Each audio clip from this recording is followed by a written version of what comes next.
Lightweight customized aluminum construction runabouts, the potential equivalent to the vintage cafe racer of today's boating scene. Timeless beauties crafted during a decade when American products were constructed with unmatched quality and such superb styling, they were practically their own form of art. One of the best pioneers of this last statement, Feathercraft, a company who formed aircraft-grade aluminum into the signature barrel-back, race-themed hulls that still turn heads to this day. A company who produced lightweight, rigid, and gorgeous rivet-fastened boats from 1946 to 1968. A company which cranked out model after unique model, including one of the most well-known among Feathercraft enthusiasts, the Deluxe Runabout. This lightweight, riveted aluminum construction hull was offered from 1949 until 1955. With a length of 13 feet, a beam of 59 inches, and a dry weight of only 255 pounds, this flashy ride could hold up to 4 adults and be fitted with an outboard motor rated up to 25 horsepower. So how could anybody not jump at the opportunity to own such a sexy example of American craftsmanship?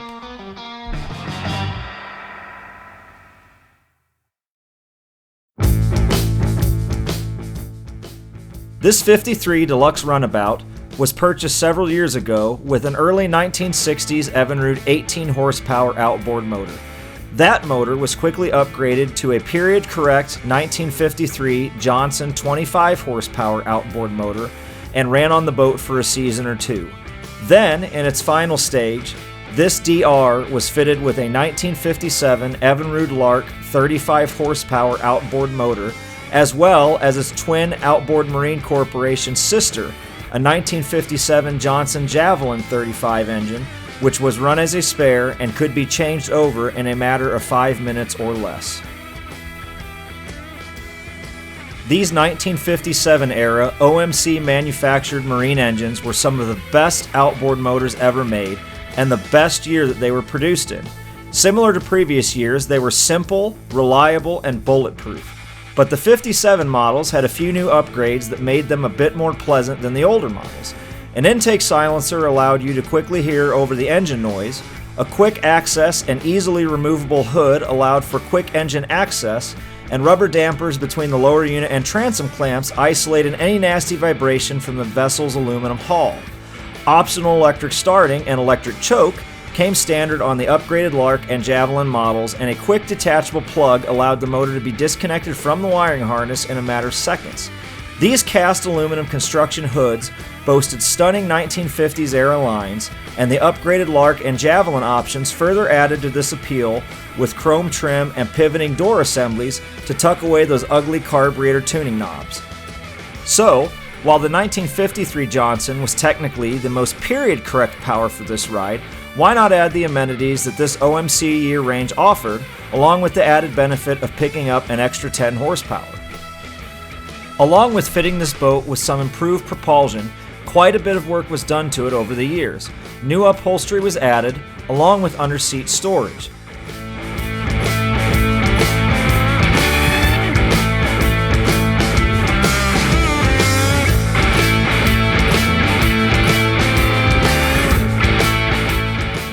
The transom wood was replaced, and the Feathercraft was fitted with dual 6-gallon fuel cans and an AGM battery for electric starting.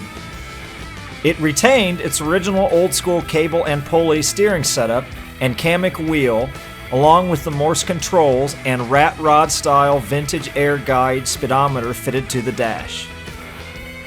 This Deluxe Runabout was an absolute blast to drive, head turner at any loading ramp, and a reminder of a time long gone, when consumer products were crafted with pride and were both strikingly beautiful and remarkably simple. When a boat and a motor combination that weighed under 500 pounds could carry 4 people and be towed by the family sedan, all while costing under $1,000. So let's hop on board for one last cruise.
makes your screws a little bit first time out, but it's sidling along pretty darn good.